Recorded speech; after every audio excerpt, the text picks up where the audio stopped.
Hey, welcome to EPN. My name is Victor Lucas. We bring you the latest in everything cool every single day around here, and you know there are tons of things going on in games, entertainment, and tech. That's why it's time for the rundown. After years of rumors, a new Indiana Jones movie is finally on the way.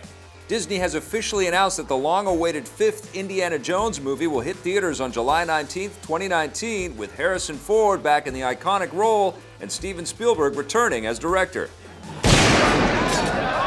This ends all the back-and-forth rumors about whether or not the new movie would be a clean reboot with a younger actor or if Ford would reprise the iconic role.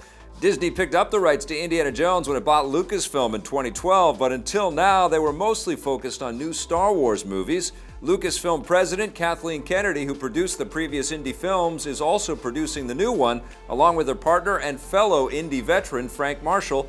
This means all the original creators are coming back with the exception of creator George Lucas, whose name is conspicuously absent from the announcement. Hopefully the new movie will be better received than 2008's Kingdom of the Crystal Skull, which, despite the fact that I enjoyed it, is widely regarded as a failure by most fans. Harrison Ford will also be 77 years old by the time the new movie comes out, which I think is awesome, but you know, just saying, expect more details soon. If you're not excited about virtual reality yet, what if I told you it can let you wield a lightsaber? Disney, Lucasfilm, and ILM have unveiled Star Wars Trials on Tatooine, a virtual reality experiment designed for headsets like the HTC Vive and Oculus Rift. It's not exactly a game, they're calling it a cinematic virtual reality experience where players are dropped into iconic Star Wars locations where they can interact with the environments and characters. And yes, you'll be able to use a lightsaber. ILM thinks this kind of interactive experience is the future of storytelling, and if they're right, it means movies and games will basically be the same thing in a few years. Star Wars Trials on Tatooine is being shown off at GDC this week, and hopefully a consumer version will be available soon. The Rift and Vive will roll out in a few weeks. Now if we could just get a VR version of Indiana Jones. I don't know, I'm making this up as I go. Cowabunga, I just checked my watch and it's almost turtle time. The new Teenage Mutant Ninja Turtles game, Mutants in Manhattan, will hit consoles and the PC on May 24th. It's developed by Platinum Games, the same studio behind Bayonetta, Vanquish, and last year's Transformers Devastation. And like those games, the combat will be radical.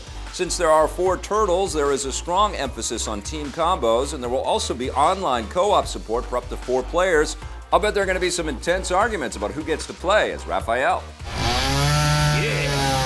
Time to smash some shells. It seems the Marvel characters just can't stop beating each other up.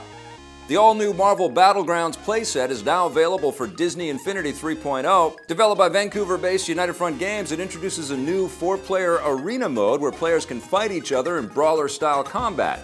It basically turns Disney Infinity into a fighting game, but unfortunately the combat will only be local, so you can't play online. The playset also includes an original story featuring all the best Marvel heroes and villains. All the existing Marvel figures for Disney Infinity will work, and the playset comes with a new Captain America figure. Additional figures based on Black Panther, Vision, Ant-Man, Hulkbuster, Ultron, and Black Suit Spider-Man are also launching today alongside the playset. We actually got the chance to play Marvel Battlegrounds with the developers at United Front Games, and you can watch that in-depth conversation by clicking the link on your screen or in the description below. And speaking of Marvel heroes beating each other up, Daredevil fights the Punisher in Season 2 of Daredevil on Netflix starting this Friday. And in May, we've got Captain America Civil War. Hey everyone. The Locust Horde have been silent for a while, but they're about to re-emerge. The multiplayer beta test for Gears of War 4 is almost here. It will begin on April 18th for anyone who bought the Gears of War Ultimate Edition on the Xbox One or PC, and expand on April 24th for Xbox Live Gold members. Beta testers will be able to try out the Versus multiplayer mode, and since the final game is still a ways off, the developers say that the feedback they receive will have a big role in shaping the final experience. The beta ends on May 1st. There's still no release date for the final version of Gears of War 4, but it's slated to arrive later this year. It's being developed by Microsoft's Vancouver-based studio, The Coalition, and takes place 25 years after the events of the last game. It's also the first in the series built from the ground up for the Xbox One, so expect the chainsaw takedowns to be more gruesome than ever.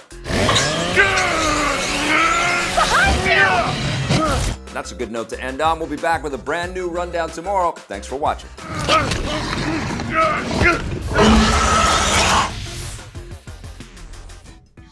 Hey, thanks for checking out that video on our EPN channel. It's just one small part of the things that we make around here. So if you liked it, don't forget to check out some of our other vids and hit that subscribe button.